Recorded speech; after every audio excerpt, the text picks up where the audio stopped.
یہاں اتنے خاکے بن گئے اور تم کہتے ہو تہذیبوں کے ٹکراؤ. حضور تو آئے ہی تہذیبوں کے ٹکراؤ کے لیے ہیں. تہذیبیں نہیں، حضور آ گئے. ہم ان تہذیبوں پر تھوکتے بھی نہیں ہیں جن کو تم تہذیب کہتے ہو. جن کو اپنی ماں اور بہن کا پتہ نہیں ہے وہ کون سی تہذیب ہے؟ ہاں جی. جن کو خنزیر اور بکری کے فرق کا پتہ نہیں ہے وہ کون سی تہذیب ہے؟ بزدلو، جو دین کی ترجمانی نہیں ہوتی تو پھر ایسے لوگوں کو میدان میں لاؤ جو دین کی ترجمانی کر سکے. دین کے لبادے بھی اوڑے ہوئے اور جناب بڑے بڑے جبے اور دستاریں بھی تم نے پہنی ہوئی ہیں اور حضور کی عزت پر بات نہیں کر سکتے تم. اور تمہاری یہ عزتیں کس کے لیے ہیں؟ سنو، یہ سارے بہت سارے لوگوں کے مرید ہوتے ہیں اور میرے بارے میں پھر کہتے ہیں آپ نے ہمارے پیر کے بارے میں. میں تو پیر فقیر کے بارے میں بات کرتا ہی نہیں ہوں. داتا صاحب کتنے بڑے پیر ہیں. داتا صاحب نے پتہ کیا لکھا؟ ولی کی ساری زندگی نبی کے ایک سانس کے برابر نہیں ہے.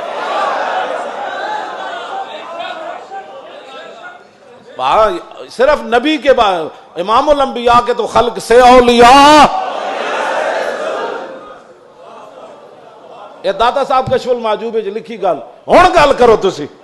جدوں حضور دی عزت دی گل آوے تے پھر کھڑا کوئی نہ ہوئے پھر وہ پیر ہے. تے پھر اپنی جاناں بچائے تے اپنے جناب ادارے بچائے تے اپنے خانقاہاں بچائے.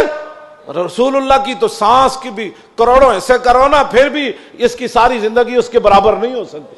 کروڑویں حصے کے بھی. یہ تو داتا صاحب نے صرف انبیاء کی بات لکھی ہے. رہ گئی حضور کی بات تو خلق سے اولیاء اور فاق النبیین فی خلق وفی خلق ولم یدانو فی علم ولا کرم وکلہم من رسول اللہ ملتمس غرفا من البحر اور رشفا من الدیم وواقفون لدے عند حد من نقطۃ العلم او من شکلۃ الحکم. ایدہ تو میں ترجمہ نہیں کر سکتا انبیاء دی عظمت دی وجہ. امام بوسیری گل کتھے جا کے کی تھی کہ حضور دی شان کتھے جا کے ہے. فرمایا سارے انبیاء اور رسل حضور سے یہ عرض کرتے رہے کہ حضور اپنے کرم کا ایک چھینٹا ہمیں بھی عطا فرما.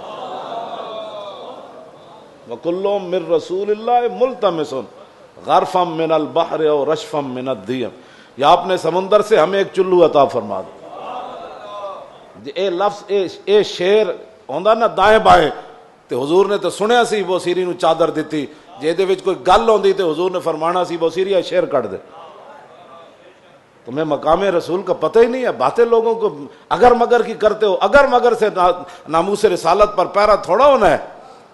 اگر مگر سے پیرا نہیں ہونا. پیرا رسول اللہ کی عزت کا ایسے ہی ہونا ہے جیسے صدیق اکبر نے پیرا دیا, جیسے فاروق اعظم نے پیرا دیا. باقی رہ گیا حضور کا جلال, تو وہ میں آپ کو پڑھ کے سنا دیتا ہوں کہ حضور کا جلال کیا تھا. مولا علی راوی ہیں اس کے. اب مولا علی کیا کہتے ہیں, غزوہ خندق کے موقع پر جب رسول اللہ پہرا دے رہے تھے ہمارے ساتھ کھڑے ہو کر, 25,000 کا لشکر خندق کے کنارے کھڑا ہے اور وہ یہ چاہتے ہیں کہ عمر بن عبد ود کی طرح ہم اپنے گھوڑے دوڑا کر خندق کو عبور کریں اور مدینہ پاک پر حملہ آور ہو جائیں, حضور پر حملہ آور. حضور خود پھر تلوار پکڑ کے کھڑے ہو گئے. اور جب رسول اللہ بھی کھڑے تھے وہاں تو سورج غروب ہو گیا. حضور کی ظہر کی نماز بھی قضا ہو گئی.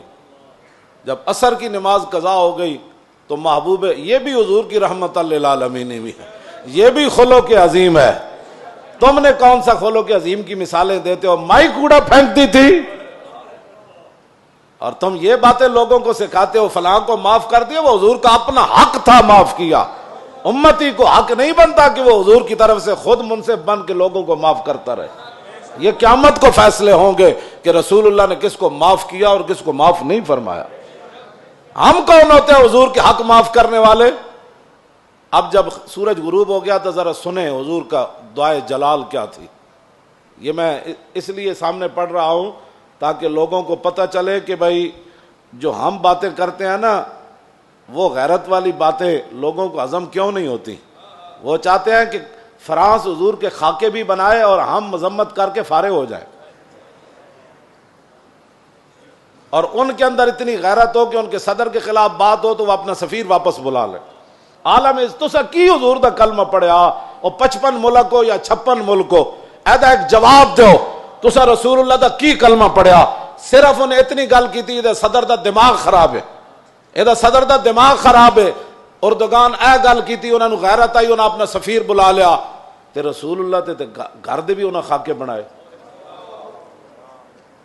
تساں کی غیرت کی تھی؟ اور جڑے غیرت دا سی سبق دیندے ہاں، تسی فرانس دے خلاف ساڑھے مسیطہ تے حملے کرنے ہو، علماء دے تسی جلوس بند کیتے، نہیں جی اجازت نہیں ہے، حالات نہیں ٹھیک۔ اور کیڑے حالات اسی بنائے؟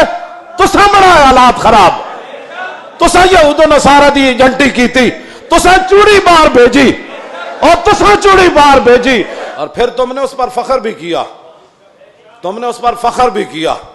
ہمیں حضور کی غلامی پر بھی فخر ہے اور ممتاز قادری کے عمل پر بھی فخر ہے، غازی ظہیر کے عمل پر بھی فخر ہے، اور غازی عبداللہ کے عمل پر بھی فخر ہے کہ اس نے گستاخ کو پکڑ کر ایسے گردن کاٹ دی، اس پر بھی ہمیں فخر ہے۔ اور فرانس کے اندر جو کچھ مسلمان اپنی بساط کے مطابق گستاخان کے خلاف کر رہے ہیں، ہمیں اس پر بھی فخر ہے، ہمیں اس پر بھی فخر ہے، ہمیں اس پر فخر ہے، ہم ان کے ساتھ ہیں۔ تم گستاخ کو چھوڑ کر کہتے ایک چھوٹے سے گروہ تھا اور ہم نے اس کو اندر کر دیا اور چوڑی کو چھوڑ دیا، تم نے اس پر فخر ہے اور اس فخر پر قائم رہنا، دنیا میں بھی قائم رہنا ہے تم نے، اور قبر میں بھی قائم رہنا ہے، کل حشر میں بھی تم نے اس پر قائم رہنا ہے۔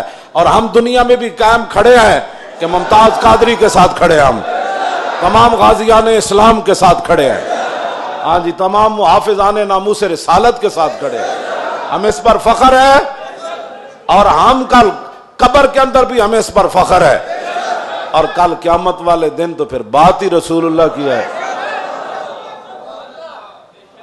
حضور کا جلال دیکھیں،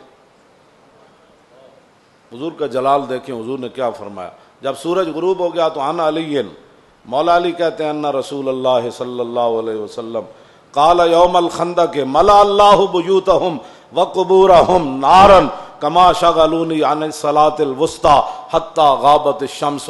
مولا علی فرماتے ہیں جب سورج بالکل قریب جا پہنچا اور غروب ہونے کے جب قریب ہوا تو حضور نے اس وقت کیا فرمایا؟ یا اللہ انہوں نے ہمیں عصر کی نماز نہیں پڑھنے دی، اب ان کا کیا علاج ہے؟ یا اللہ ان کے گھر بھی ان کی قبریں بھی آگ سے بھر دے۔ یہ بھی تو بتاؤ نا خلق عظیم، یہ بھی لوگوں کو بتاؤ۔